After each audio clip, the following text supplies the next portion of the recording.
شہادت حضرت ختمی مرتبت امام الانبیاء سید الرسل اور آپ کے فرزند سبط اکبر سید شباب اہل الجنہ امام عزت امام غیرت امام انقلاب راکب دوش رسول سید شباب اہل الجنہ حضرت امام حسن مجتبیٰ کی شہادت کی مناسبت سے آپ تمام مومنین کی خدمت میں اور آقا امام زمانہ کی بارگاہ میں تعزیت پیش کرتا ہوں۔ میرے عزیزو، عالم دین سید بزرگوار بہت بہترین انداز میں امام کی شخصیت کا تعارف پیش فرما رہے تھے۔ مسلسل علماء کرام کے بیانات سے استفادہ کر رہے، مختصر گفتگو حضرت کی زندگی، امام حسن مجتبیٰ کی حیات طیبہ، آپ کی زندگی کا آغاز طہارت سے ہوا اور آپ کی زندگی کا انجام بھی طہارت پر ہو گیا۔ اس عالم ہست و بود میں، اس عالم آب و گل میں، اس بزم گیتی اور کائنات میں کسی بھی ذی روح کی ولادت کے لیے وہ اہتمام نہیں کیا گیا جو اہتمام امام حسن مجتبیٰ کے لیے پروردگار نے فرمایا۔ نہ کسی نبی کے لیے، ایک صلوات بھیجیے خاندان فاطمہ۔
شرمندہ ہوں،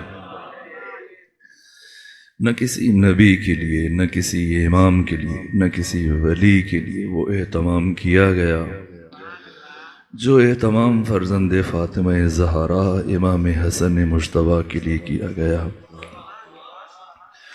اس لیے خود اس میں بھی ایک راز ہے، کیوں حق تعالی نے ماہ مبارک رمضان کے نقطہ وسط کو منتخب کیا۔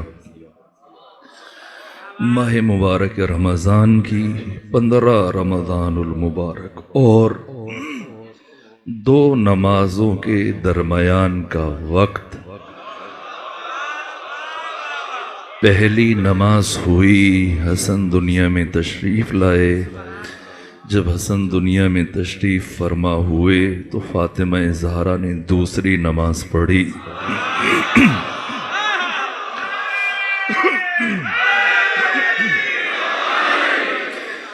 دو نمازوں کے درمیان کا وقت منتخب کیا گیا، جس کی آمد کے لیے اللہ نے فاطمہ زہرا کی جائے نماز کو منتخب کیا ہو۔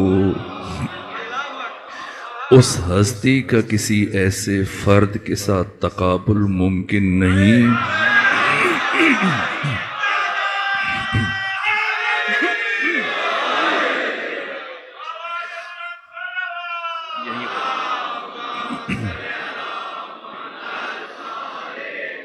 جو 2 نمازوں کے درمیان آئے، جو ماہ مبارک رمضان کے درمیان آئے، جو جائے نماز سیدہ زہرا پر مصلی فاطمہ زہرا پر دنیا میں آئے، اس ہستی کا تقابل ایسے کسی فرد سے نہ کیا جائے کہ جس کے پیدا ہونے پر 4 افراد باہم نزاع کریں، جھگڑا کریں، ایک کہے میرا بیٹا ہے،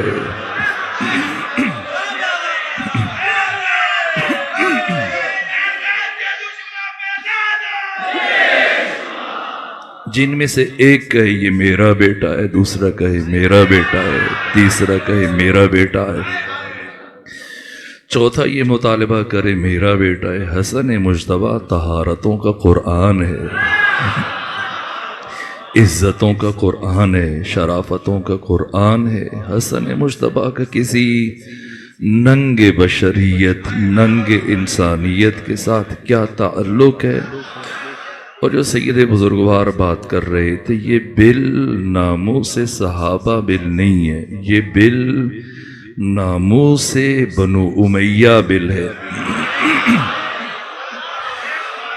جو آپ سے دشمن چاہتا ہے کہ قبول کریں، لیکن میرے عزیزو، پہلی بات جو آپ کے سامنے عرض کروں، تشیع اور شیعہ ہونا، یہ تشیع اسلام کا کوئی فرقہ نہیں ہے۔ اگر کوئی آپ کو فرقہ قرار دے، اس نے آپ پر ظلم کیا، اور اس سے بڑا ظلم یہ ہوگا کہ آپ خود کو فرقہ سمجھنا شروع کر دیں۔ نہ، تشیع اسلام کا فرقہ نہیں ہے، تشیع اسلام کی نوعیت کا نام ہے، تشیع اسلام کا محافظ ادارہ ہے، تشیع اسلام کا ہراول دستہ ہے۔ تشیع نے ہر عصر میں اسلام کی علمی، فکری، نظریاتی، عقیدتی سرحدوں کا دفاع کیا، اسلام کا دفاع کیا، مسلمین کا دفاع کیا۔ تشیع ایک تحریک ہے، تشیع ایک موومنٹ ہے، تشیع ایک ادارہ ہے جس کی ذمہ داری ہے ہر عصر میں مقدسات اسلام کا تحفظ کرنا۔ صحابہ کرام ہمارے سروں کا تاج ہے، ہم صحابہ کرام کے قدموں کی خاک کو اپنی آنکھوں کے لیے سرما بنانا باعث فخر سمجھتے ہیں، لیکن ہم چاہتے ہیں کہ پہلے صحابی کی تعریف معین ہو جانی چاہیے کہ صحابی کون ہے، رضی اللہ کون ہے، لعنت اللہ کون ہے۔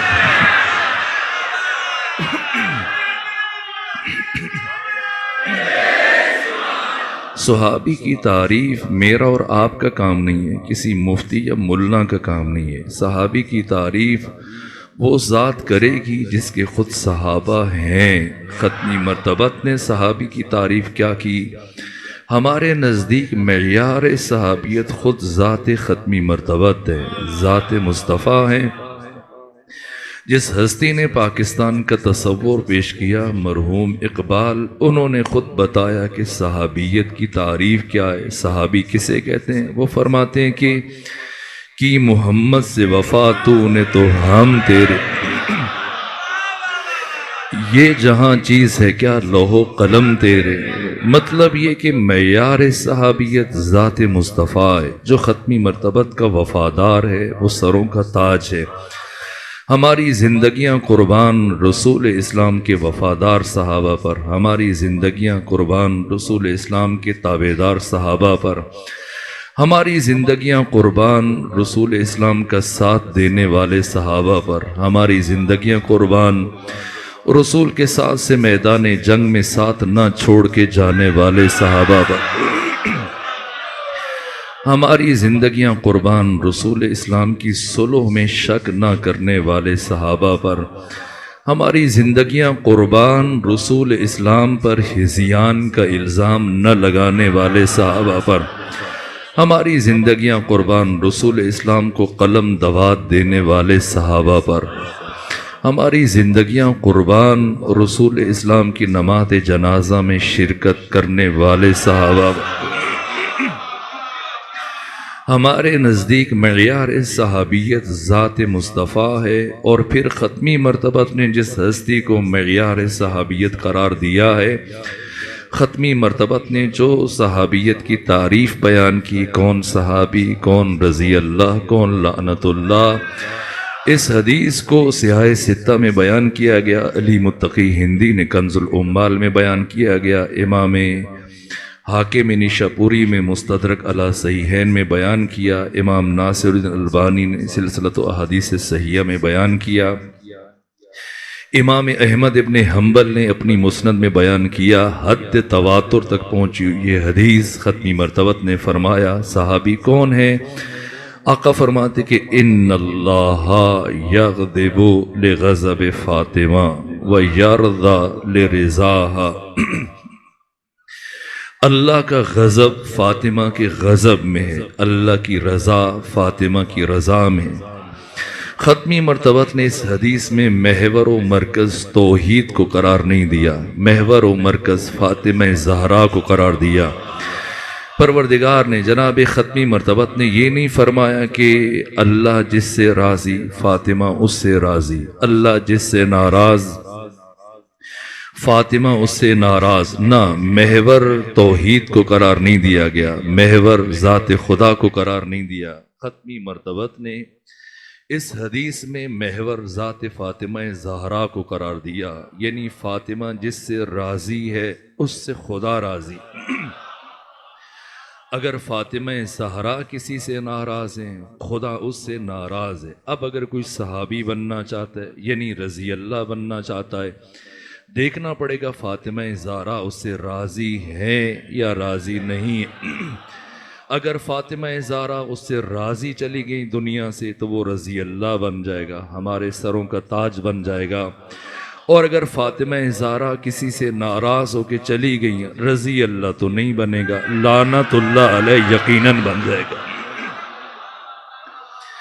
معیار صحابیت ذات رسول اللہ ہے، معیار صحابیت اہل بیت الرسول ہے۔ امام حسن مجتبیٰ آپ کی زندگی کا نقطہ آغاز، اور پھر میرے عزیزو دکھ ہے، صدمہ ہے کہ وطن عزیز پاکستان میں جو لا الہ الا اللہ کے نام پہ بنا، اس وطن عزیز میں آپ نے سنا ہوگا گلگت کا ایک جاہل ملا امام حسن مجتبیٰ، جو اپنے زمانے کا محمد مصطفیٰ، نفس رسول، روح رسول، خون رسول، آپ کی نسبت دی جا رہی کہ آپ نے فلاں کی بیعت کر لی، امام حسن مجتبیٰ نے فلاں کی بیعت کر لی۔ میرے عزیزو، یہ بارگاہ حضرت امام حسن مجتبیٰ میں بے ادبی ہے، یہ گستاخی ہے۔ سمجھنا ہے کہ یہ بنو امیہ کون ہے، بنو امیہ کا اسلام سے کیا تعلق ہے۔ بنو امیہ نہ رسول کے رشتہ دار ہیں جیسے عام طور پہ تاثر دیا جاتا ہے، نہ بنو امیہ کا اسلام سے کوئی تعلق ہے، نہ پیغمبر گرامی اسلام سے کوئی تعلق ہے۔ یہ امیہ کون ہے، آغاز کہاں سے ہوا، بات یزید تک کیسے پہنچی، کبھی تفصیلاً عرض کروں گا، سینے میں دم نہیں، اب بہت دیر سے علماء کرام کو سن رہے ہیں، بس ایک جملہ عرض کروں۔ بنو امیہ جناب عبد مناف کے دو بیٹے ہیں، ایک کا نام عمرو ہے، دوسرے کا نام عبد الشمس ہے۔ یہ عمرو جنہوں نے قادسالی کے زمانے میں 4 مہینے مسلسل 10 اونٹ دن میں ذبح کرتے تھے، 10 اونٹ شام میں ذبح کرتے تھے، پھر ان اونٹوں کو ذبح کر کے ان کا شوربہ بناتے تھے، پھر روٹیاں اس میں بھگو کر تمام لوگوں کو کھلاتے تھے، مسلسل شب و روز دن رات۔ وہ لوگ جو فاقوں کی وجہ سے مر رہے تھے ان کے لیے جناب عمرو کے دروازے کھل گئے، آ رہے ہیں، یہاں تک کہ 4 مہینے کے بعد جب قحط ختم ہوا تو اب جناب عمرو جن کو مسلسل 4 مہینے جو برابر لوگوں کی خدمت کرتے رہے، عربی زبان میں جو شخص سالن کو روٹی میں ملا کے کھلائے اسے ہاشم کہا جاتا ہے۔ 4 مہینے مسلسل اہل حجاز کی، اہل عرب کی جو خدمت کی، فاقے کے زمانے میں ان کی مدد کی، آپ کا لقب ہاشم پڑ گیا۔ ہاشم نام عمرو ہے، یہ عبد مناف کے فرزند ہیں۔ عبد مناف کا دوسرا بیٹا عبد الشمس ہے۔ یہ عبد الشمس جب شام میں گیا تو عبد الشمس نے ایک غلام خریدا جس کا نام امیہ، اسے بلازری نے انصاب الاشراف میں لکھا۔ جار اللہ زمخشری نے، جن کی ولادت، جن کی وفات 538 ہجری میں ہوئی، صاحب تفسیر کشاف، انہوں نے اپنی کتاب ربیع الابرار کی دوسری جلد میں تحریر کیا کہ جناب عبد الشمس نے ایک غلام خریدا جس کا نام امیہ تھا، اور غلام خریدنے کے بعد اس کو اپنی خدمت کے لیے مخصوص کیا۔ بظاہر یہ آپ کی خدمت کرتا تھا، لیکن اس میں کچھ ایسی خرابیاں تھیں، نقص تھے کہ یہ دوسروں کے حرم میں تجاوز کرتا تھا، شادی شدہ خواتین کے ساتھ گناہ کرتا تھا، اور شام میں اپنی صفت میں یہ مشہور اور معروف تھا، یہاں تک کہ پھر جب عبد الشمس اسے اپنے ہمراہ حجاز لے کے آ گئے، مکہ میں لے کے آ گئے، تو وہاں پر بھی اس کی سرگرمیاں اسی طرح سے جاری رہیں، اور جب اس نے بنو ہاشم پر دست درازی کرنے کی کوشش کی، ان کی ناموس کی طرف نگاہ بد ڈالی، تو بنو ہاشم کے جوانوں نے امیہ کو پیٹا، اسے مارا اور اسے شہر بدر کیا، یہاں تک کہ 10 سال کے لیے اسے شہر بدر کر دیا گیا۔ پھر یہ دوبارہ واپس شام چلا گیا اور 10 سال اس نے شام میں گزارے، اور یہاں پر مختلف شادی شدہ خواتین کے ساتھ اس کے مراسم تھے، اور ایک خاتون کے ہاں جب بچہ پیدا ہوا تو یہ اس کے گھر سے، اس کے شوہر کے گھر سے اس بچے کو اٹھا کر لے آیا اور کہا یہ میرا بیٹا ہے، اور پھر اسے پالا اور اس کا نام زکوان رکھا، جس کی کنیت ابو عمرو ہے۔ یہ زکوان اس کا بیٹا ہے ابو معیط، ابو معیط کا بیٹا ہے عقبہ، عقبہ کا بیٹا ہے ولید، یہ ولید بن عقبہ بن ابی معیط جسے 36 ہجری سے پہلے کوفہ میں گورنر رکھا گیا، یہ ولید کی جسے قرآن مجید نے فاسق کہا۔ اب آپ سے یہ مطالبہ کیا جا رہا ہے کہ ولید بن عقبہ بن ابی معیط کو بھی رضی اللہ مان لیں، اسی بھی صحابی رسول مان لیں، اور وہ افراد جنہیں ختمی مرتبت نے شہر بدر کیا۔ یہ ولید بن عقبہ یہ جنگ بدر کے 70 اسیروں میں سے عقبہ وہ واحد اسیر تھا کہ جس سے متعلق ختمی مرتبت نے فرمایا کہ یہ واجب القتل ہے، اور اگر یہ خانہ کعبہ کے غلاف کے ساتھ لپٹ جائے تب بھی اسے ہر حال میں قتل کر دیا جائے۔ تو جنگ بدر کے 70 اسیروں میں سے عقبہ وہ واحد فرد تھا کہ جسے قتل کر دیا گیا۔ اس عقبہ کا بیٹا ولید ہے، اور یہ ولید جسے قرآن نے سورہ انبار کے حجرات کی 6 نمبر آیت میں فاسق، اب تفصیلات ہیں میں بیان نہیں کر سکتا، وہ جنہیں قرآن نے فاسق کہا ہے، سورہ سجدہ میں دوسری مرتبہ اسے فاسق کہا، یہاں تک کہ تمام مفسرین کا ان آیات پر اجماع ہے، سب کے سب نے لکھا ہے۔ صاحب تفسیر کبیر فخر الدین رازی جن کی وفات 606 ہجری میں ہوئی، صاحب تفسیر الکشف والبیان جناب ثعلبی جن کی وفات 427 ہجری میں ہوئی، علامہ جلال الدین سیوطی صاحب تفسیر در المنصور جن کی وفات 911 ہجری میں ہوئی، اسی طرح سے جار اللہ زمخشری صاحب تفسیر کشاف جن کی وفات 538 ہجری میں ہوئی، سب نے لکھا یہاں فاسق سے مراد ولید بن عقبہ بن ابی معیط ہے۔ ایسے لوگوں کو اب رضی اللہ کا لباس پہنا کر چاہتے ہیں کہ یہ اس کو بھی صحابی مان لیا جائے۔ پھر مروان بن حکم، یہ حکم جسے ختمی مرتبت نے فرمایا کہ یہ شخص نہ میری زندگی میں مدینے کے اندر اور مکہ کے اندر اسے قدم رکھنے کی اجازت ہے، نہ میرے دنیا سے جانے کے بعد کسی کو حق حاصل اور اجازت ہے کہ وہ حکم کو آنے دے، مروان کو آنے دے۔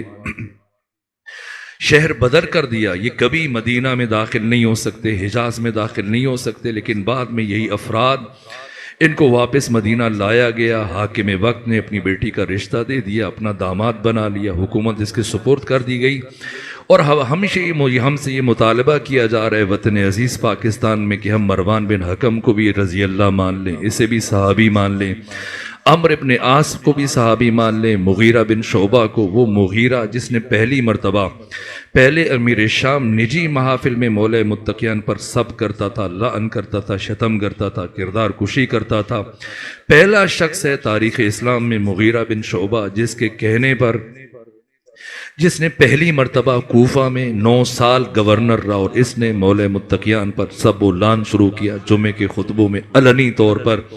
ایسے لوگوں کو ہم اگر خلیفہ اس کو مان لیں، صحابی مان لیں، رضی اللہ مان لیں، میرے عزیزوں جس دن وطن عزیز پاکستان میں آپ نے بنو امیہ پر کمپرومائز کر لیا، انہیں صحیح مان لیا، انہیں صحابہ کرام کی پاکیزہ صف میں شامل ہونے کی اجازت دے دی، یہ وطن عزیز پاکستان میں آپ کی اجتماعی خودکشی کا پہلا دن ہوگا۔ ہم ہر چیز پر کمپرومائز کر سکتے ہیں، ہر چیز پر تحمل کر سکتے ہیں، ہر بات برداشت کر سکتے ہیں، لیکن کبھی بھی اس شجرہ خبیثہ کو اسلام کے پاکیزہ آنگن میں برداشت کرنے کے لیے ایک لمحے کے لیے تیار نہیں ہے۔ یہ حسن مجتبیٰ امام حسن مجتبیٰ نے کس کس مرحلے میں میرے عزیزوں میں نے دن میں مسلسل پچھلے 3 سے 4 دنوں میں امام کی شخصیت امام کی حیات طیبہ کے باقی ابعاد بیان کیے. چونکہ وقت بہت زیادہ گزر گیا بس 2 جملے عرض کروں. ایک مرتبہ جب امیر شام حج کے بعد مدینہ آیا اور پھر یزید کی ولایت عہدی کے سلسلے میں راستہ ہموار کرنے کے لیے اہل مدینہ میں سے تمام صحابہ کو تابعین کو دعوت دی, سب کو بلایا, جو بھی آئے گا اس کو درہم و دینار سونے اور چاندی دیے جائیں گے. تھیلیاں مختلف مقدار میں سونے اور چاندی کی درہموں کی بنا دی, کسی میں 5, کسی میں 10, کسی میں 50, کسی میں 100, کسی میں 500, کسی میں 1000 درہم رکھ دیے. حفظ مراتب کا خیال رکھتے ہوئے جو جس سطح کا فرد آئے گا اس کو اسی مقدار میں یہ درہم و دینار کی تھیلیاں دی جائیں گی. صبح سے سلسلہ شروع ہو گیا یہاں تک کہ ہنگام غروب, یہ غروب کے قریب کا وقت آ گیا اور یہی پیغام امام حسن مجتبیٰ کے لیے بھی بھیجا گیا کہ فرزند رسول آپ بھی آئیے گا. امام حسن مجتبیٰ نماز مغرب کی ادائیگی کے لیے جب مسجد نبوی تشریف لائے کچھ دیر پہلے آ گئے اور امیر شام جیسی امام حسن مجتبیٰ کو دیکھا تو اٹھ کے کہنے لگا کہ آپ اس لیے تاخیر سے آئے ہیں, دیر کی, تاکہ میں میرے پاس جتنا بھی مال ہے سب اہل مدینہ میں تقسیم کر دوں. جب آپ پہنچے تو آپ کو دینے کے لیے میرے پاس کچھ نہ بچے, تاکہ اس طرح سے میری بے توقیری ہو جائے, میری حیثیت میں کمی آ جائے, میری توہین ہو جائے. لیکن اے حسن مجتبیٰ یاد رکھنا, انا ابن ہند, میں ہند کا بیٹا ہوں, جتنا اہل مدینہ کو دیا اتنا یا اس سے زیادہ صرف آپ کے لیے رکھا ہے تاکہ آپ کو اچھی طرح سے میری حیثیت کا اندازہ ہو جائے. امام حسن مجتبیٰ نے اس کی بات کو سنی انسنی کیا اور پھر اس کے ساتھ مسند پر بیٹھے, جس کے بعد امیر شام نے اپنی گفتگو کا آغاز کیا. اور گفتگو کا آغاز کرنے کے بعد ایک مرتبہ یہ جملہ کا, حسن مجتبیٰ آپ نے 7.5 مہینے خلافت کی لیکن اب تو آپ کے پاس کچھ نہیں ہے اور میرے پاس پوری اسلامی دنیا کی حکومت میرے پاس آ گئی ہے. اور پھر یہ جملہ کا ہے حسن مجتبیٰ انا خیر منکا, میں آپ سے بہتر ہوں, میں آپ سے افضل ہوں.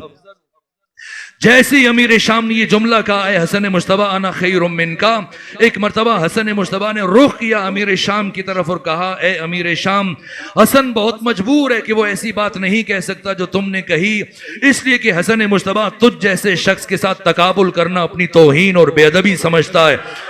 اور اس کے بعد فرمایا ہنگام غروب ہے, وقت نماز ہے, میں چلوں گا. امام جب اٹھے تو اس نے درہم و دینار کی وہ بہت بڑا انبار, سونے چاندی کا ڈھیر, اس کی طرف اشارہ کیا. حسن مجتبیٰ آئندہ سے احتیاط کرنا, جتنا اہل مدینہ کو دیا اس سے زیادہ میں نے آپ کے لیے رکھ دیا تاکہ آپ کو اچھے سے میری حیثیت کا اندازہ ہو جائے, اور آئندہ کہ کبھی میری مخالفت کا سوچنا بھی نہیں, اس لیے کہ انا ابن ہندن, میں ہند کا بیٹا ہوں. امام حسن مجتبیٰ نے سکوت اختیار کیا, اپنے مقام سے اٹھے. اگرچہ مسجد نبوی تھی لیکن بنو امیہ کا امیر شام کے جو 1000 افراد شام سے اس کے ہمراہ آئے ہوئے تھے, اس کے سپاہی ننگی تلواریں لیے ہوئے, اس کے مشیر, اس کے خواص, اس کے گورنر, اس کے سردار سب بیٹھے ہیں. مغیرہ بیٹھا ہے, ولید بیٹھا ہے, مروان بیٹھا ہے, عمرو بن عاص بیٹھا ہے, سب جمع ہیں. اور اس کے اپنے مخصوص غلام, ان غلاموں میں سے ایک غلام جو اگرچہ امیر شام کا غلام تھا, جو شام سے مدینہ آیا تھا, لیکن جب سے امام حسن مجتبیٰ آ کے بیٹھے مسلسل آپ کو دیکھتا رہا. اس کی نگاہیں امام حسن مجتبیٰ کے چہرے کا دائماً طواف کرتی رہیں, جمی رہیں, ٹکی رہیں, یہاں تک کہ اتنا محو ہوا, مستغرق ہوا کہ جب امام حسن مجتبیٰ امیر شام کی محفل سے اٹھنے لگے تو بے خودی کے عالم میں غیر ارادی طور پر, لاشعوری طور پر اٹھا اور جلدی سے آگے بڑھا اور امام کے نالین پاک کو, آپ کی جوتیوں کو سیدھا کیا, امام کے قدموں کے سامنے رکھا. جیسے ہی امیر شام کے غلام نے امام کی جوتیوں کو سیدھا کیا, ایک مرتبہ امام نے سونے اور چاندی, درہم و دینار کے انبار کی طرف اشارہ کیا, اٹھاؤ, یہ تمہارے اس عمل کا صلہ ہے, تمہارے کام کی اجرت ہے.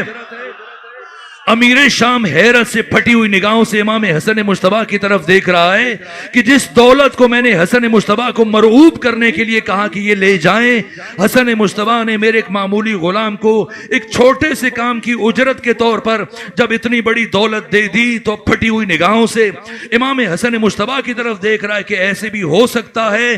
اسی کیفیت میں دیکھ رہا تھا, حیران, پریشان, سرگردان, کچھ سمجھ نہیں آ رہی کہ کیا کہے. اب ایک لمحے کے لیے حسن مجتبیٰ اور فرمایا اے امیر شام, اگر تو ہند کا بیٹا ہے تو یاد رکھنا انا ابن فاطمہ الزہرا, میں فاطمہ زہرا کا فرزند ہوں, اور آئندہ نہ سنوں کہ تو یزید کی ولایت عہدی کے سلسلے میں لوگوں سے بیعت لے رہا ہے. اور اگر میں نے سنا تو میں خود شام میں آ کر